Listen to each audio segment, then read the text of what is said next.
everyone, a very warm welcome to our YouTube channel. I really hope that you guys are doing well, and today our topic of discussion is going to be something really interesting. So chaliye, let's start. Okay.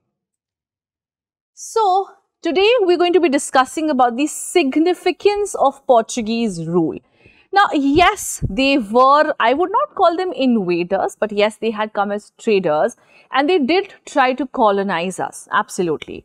But we cannot forget some of the contributions that they have made. Like the Britishers, yes, they ruled us, they have looted us, $45 trillion to be exact, and this is just the money that they have taken from us. But we cannot forget the contributions, even if it was for their own personal usage. We cannot forget the contributions that they have made to our nation, and similarly we will discuss the contributions which has been made by the Portuguese rule or Portuguese little bit of colonization that they have done in India. Okay, let's move ahead. Okay, first of all, we will talk about the naval innovations which have been made by them. Now, they were the first foreign power to come by the way of the sea. So the Portuguese, they have tried a lot.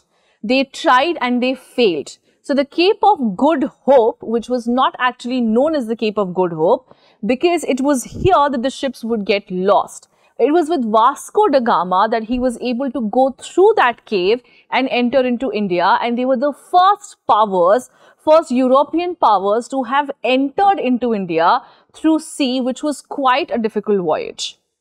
Now, the Portuguese ships were the first to carry cannon, please remember this, and arms which was used as a threat or actual use of force to gain monopoly of the Indian Ocean trade. So remember that they were using cannons and firepower on their ships for the very first time. Their multi-decked ships designed to ride out the Atlantic gales permitted them to carry heavier armament, and use of castled prow and stern enabled them to repel or launch boarding parties.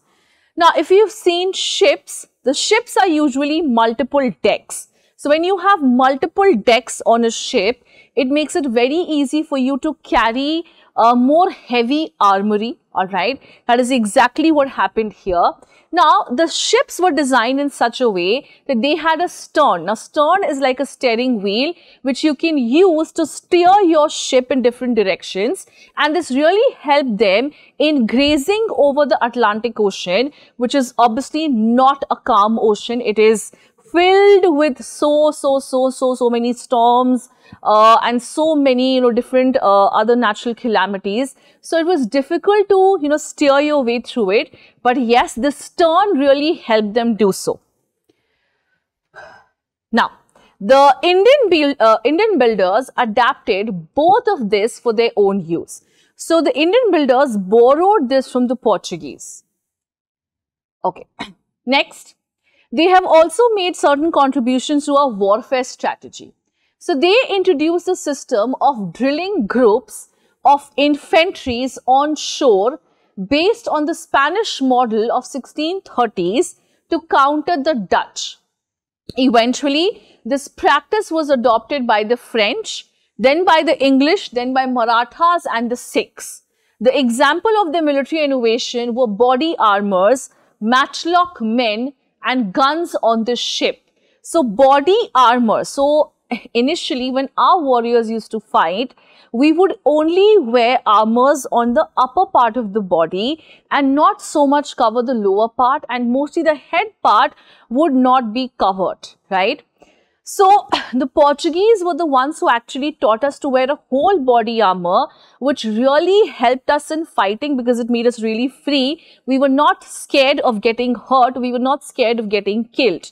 So that is something we have borrowed from them.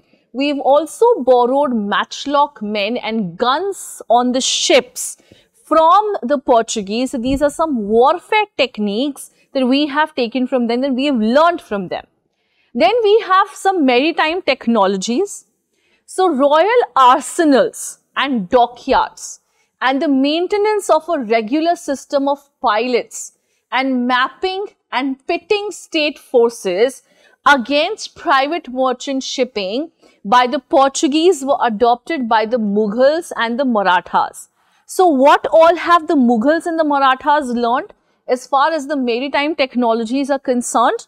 So they have learned royal arsenals, maintaining of dockyard, maintenance of regular system of pilots who would be steering your ships. Then you also have to maintain mapping and pitting state forces against private merchant shipping. This is something which we have learned from the Portuguese itself, and this was adopted by the Mughals and the Marathas as well. However, other Europeans, especially Dutch and English, followed the path of Portuguese more passionately. Obviously, they were coming from the same area, so they were able to understand each other better and they followed each other in a more passionate manner. Okay. Now, lastly, let us see some cultural innovations or some cultural impact that they have left on us. The missionary zeal which they had, which they embodied, the religious persecution and the cruelty dominates the other contributions made by the Portuguese. So the Portuguese had come with the mission of conversion. They have brought missionaries with them, and the whole aim was to convert the people. And yes, they have carried on some religious persecutions as well, which is something we have learnt as far as their cultural contributions are concerned. Now, nevertheless, the missionaries and the church in India, they were also teachers, fine. They were also patrons of painting, carving, sculpting, also music, right, and art. Apart from this, they have also helped us in learning different kinds of art like silversmith, goldsmith, all right. And Goa had become a center of elaborate filigree, which is work fretted foliage work and metal work, embedded jewels. Let me explain this. So I don't know how many of you have seen, if you take gold, all right, and if you take a really thin slice of gold, so you have what is known as gold foil that you use on our sweets also, okay.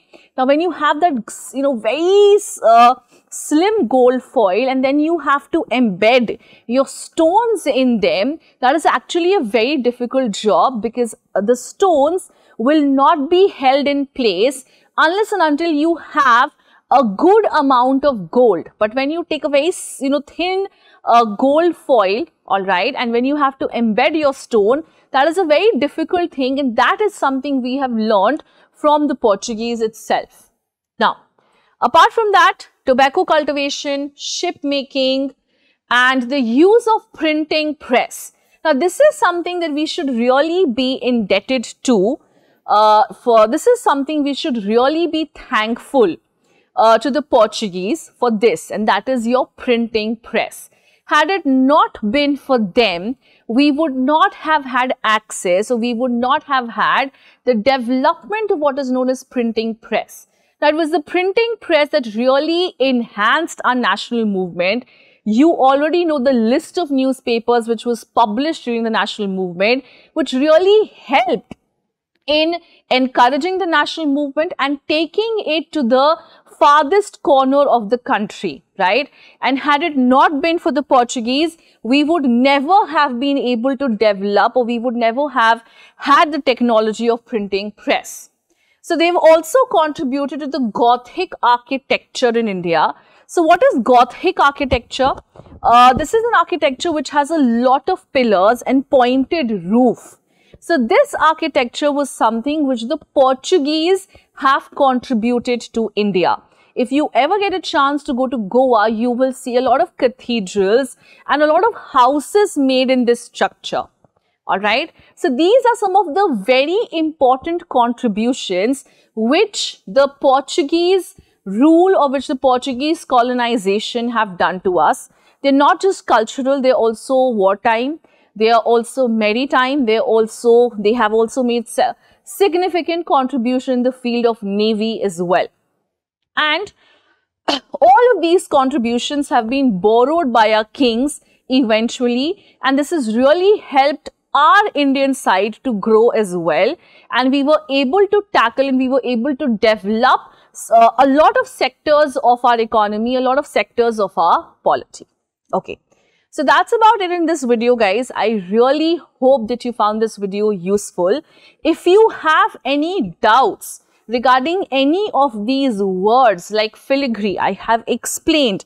But if you have not understood, please do let me know. If you have not understood any of these words or any of these systems, if you've not understood, please do let me know. Do write to me in the comment section, and I'll be more than happy to take it up with you all.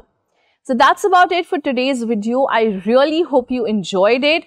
I really hope it was useful for you. I really hope that you learned something, and I really hope it was all in one go so you'll be able to revise it for your exams well.